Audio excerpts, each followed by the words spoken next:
Sir ఒక senior జర్నలిస్ట్‌గా చెప్పండి. ఆల్రెడీ చంద్రబాబు పాలన 2014 నుంచి 2019 వరకు తప్పుబడుతున్నటువంటి మీరు 2019 నుంచి 2024 వరకు వైఎస్ జగన్ పరిపాలన గురించి ఒకసారి చెప్పండి. సంక్షేమ విషయంలో బానే ఉంది. అభివృద్ధి విషయంలో ఏమీ లేదు. ఉదాహరణకి ఆయన ఎన్నో హామీలు ఇచ్చారు. ఆ హామీలు అమలుపరిచినటువంటి సందర్భం కూడా మనకు తెలుసు.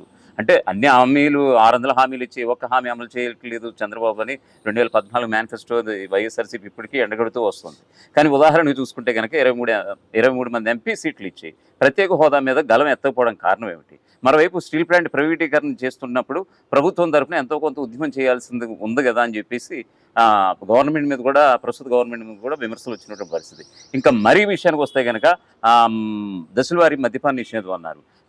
ఉదాహరణకి ఉద్యోగస్తులకి ఈరోజు కూడా చాలా యాంటీగా ఉన్నటువంటి పరిస్థితి సర్వే చేయించుకుంటే కనుక. ఎందుకంటే అక్కడ సిపిఎస్ రద్దు అన్నారు, జిపిఎస్ అని ఉన్నారు. అంటే వాళ్ళ యొక్క ఉద్యోగ సంఘాల నాయకులతో ప్రెస్ మీట్లు పెట్టించి అనుకూలంగా మాట్లాడించడం వేరు, కానీ గ్రౌండ్ లెవెల్లో ఉండేది వేరు.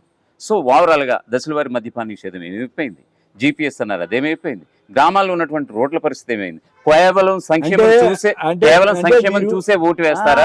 అభివృద్ధి చూసి ఓటు వేయరా? నాకు అర్థమైంది ఏంటంటే మీరు హైదరాబాద్ లో కూర్చుని కబుర్లు చెబుతున్నారు చెప్తే, లేదు సార్ ప్రశ్నలు వేస్తున్నారు చెప్తే, నేను పదవిలో ఉండి తిరిగాను, పదవిలో లేకుండా ఇప్పుడు వేరే ప్రోగ్రామ్ పేరు మీద తిరిగాను.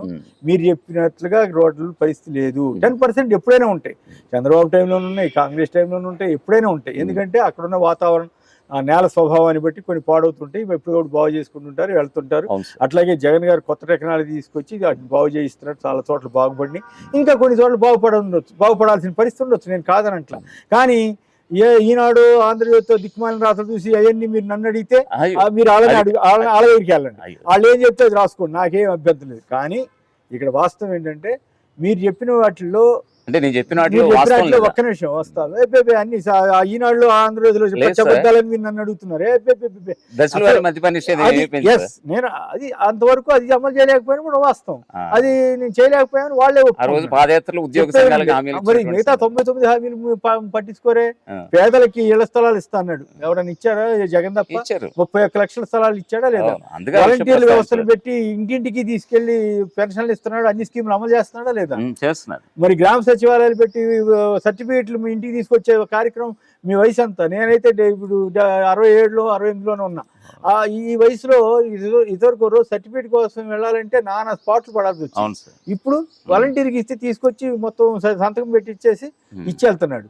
అది ఎంత అడ్మినిస్ట్రేషన్ రివల్యూషన్, అది ఒక రకంగా అడ్మినిస్ట్రేషన్లో. అలా పాలనలో సంస్కరణలు తీసుకొచ్చాడు, స్కీములు చెప్పిన స్కీములని అమలు చేశాడు. వాటిలో కూడా మళ్ళీ చేయూత ఇటువంటి స్కీముల ద్వారా సెల్ఫ్ ఎంప్లాయ్మెంట్ స్కీమ్స్ క్రియేట్ చేశాడు. దాదాపు 3-4 లక్షల మంది మహిళలు చిన్న చిన్న షాపులు కానీ ఇతరత్ర పెట్టుకుని బతుకుతున్నారు. కాకపోతే అవన్నీ ఎక్స్పోజ్ అవ్వవు, ప్రచారంలోకి రావట్లా. మీరు కావాలంటే అక్కడక్కడ బోర్డులు ఉంటాయి చూడండి. సో అది అయితే సరిపోతుందంటే సరిపోకపోవచ్చు, కానీ గతంలో కంటే బెటరే కదా. గతంలో చంద్రబాబు గారు ఏమైనా చేశారా? 1,00,000 కోట్లు రుణమాఫీ చేస్తాడు, చేశాడా? చేయలేదు కదా.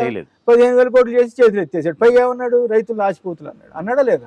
డ్వాక్రా మహిళల రుణాలు మాఫీ చేస్తున్నాడు, చేశాడా? చేయలేదు. అలాగే ఒకటి కాదు, కాపు రిజర్వేషన్ కానీ రకరకాలు, అసలు ఎవరిని మత్స్యకారుల్ని ఎస్టీలో చేరుస్తానని, ఇంకెవరినో బీసీలో చేరుస్తానని, ఇట్లా చాలా హామీలు ఇచ్చాడు. అందుకే అక్కడ ఫెయిల్ అయ్యాడు. కానీ వేరే జగన్ గారు తను చేయగలిగిన వాటిని చెప్పాడు, వాటిలో చాలా వరకు చేశారు. ఇప్పుడు మీలాంటి వాళ్ళు ఏమడుగుతారు?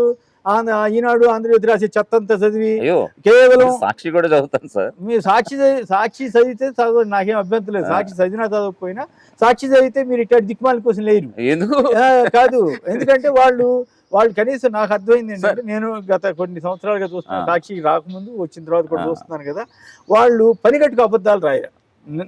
ఉన్నదాన్ని ఏదన్నా చిన్న పాయింట్ దొరికితే రైట్. విశాఖ స్టీల్ ప్లాంట్ విషయంలో అది ఎవరిది? మీరు ఎవరిని అడగాలి? చంద్రబాబు గారిని దమ్ముంటే తిట్టమనండి, మోడీ గారిని అడగమనండి. పవన్ కళ్యాణ్ గారు ఎవరితో ఉన్నాడు? మోడీ గారితో కదా. మరి ఎందుకు మాట్లాడు? నేను నా వల్లే ఆగిపోయిందని చెబుతున్నాడు కదా. మరి ఆగిపోయిందా? మరి ఆగలేదని మీలాంటి వాళ్ళు ఫీల్ అవుతున్నారు కదా. మీరు అడగాల్సింది, ఇప్పుడు ఎవరు బీజేపీతో కలిసింది ఎవరు? వాళ్ళిద్దరు జగన్ ఏమైనా కలిసాడు, వాళ్ళతో ఏమైనా పొత్తు పెట్టుకున్నాడా? పైగా జగన్మోహన్ రెడ్డి గారు చాలా స్పష్టంగా ప్రతిసారి ప్రైమ్ మినిస్టర్ని కలిసినప్పుడల్లా ప్రత్యేక హోదా అంశం అడుగుతున్నాడు, విభజన హామీలు అడుగుతున్నాడు, తెలంగాణ నుంచి రావాల్సిన బకాయిల గురించి అడుగుతున్నాడు.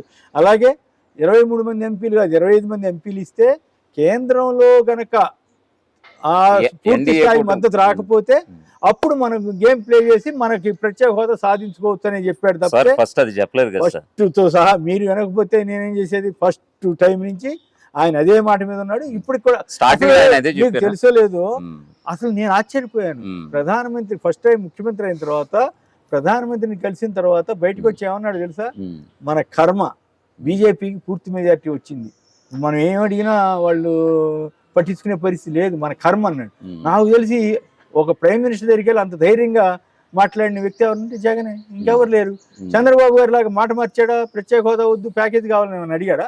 అదే అడగలేదు కదా. అదిలో- ప్రత్యేక హోదా కావాలని ఇప్పటికీ అడుగుతున్నాడు, అప్పుడు అడిగాడు. Um, okay, private steel plant private చేయొద్దని చెప్పి ఆయన ఊరేగింపులు చేశాడు, ఆయన నిరాధ్యక్షులు వాళ్ళ పార్టీ వాళ్ళు చేశారు, అవును. తీర్మానం చేశారు, అసెంబ్లీలో తీర్మానం చేశారు. అంతకుమించి ఏం చేస్తుంది ఉమ్, వీళ్ళు? అసలు ఎట్లా కలిసి ఏ ప్రాతిపదికన కలిశారు వీళ్ళిద్దరు? ఇప్పుడు ఉమ్, పవన్ కళ్యాణ్ గారు, చంద్రబాబు గారు, మీరు అడగాల్సింది ఎవరిని? వాళ్ళని అడగండి. ఉమ్. చంద్రబాబు గారిని, పవన్ కళ్యాణ్కి, వాళ్ళిద్దరికి మద్దతు ఇచ్చే వాళ్ళని అడగాలి. అట్లాంటి ప్రశ్నలు నన్ను అడిగారు అనుకోండి, నేను ఇట్లాగే వాయిస్తా.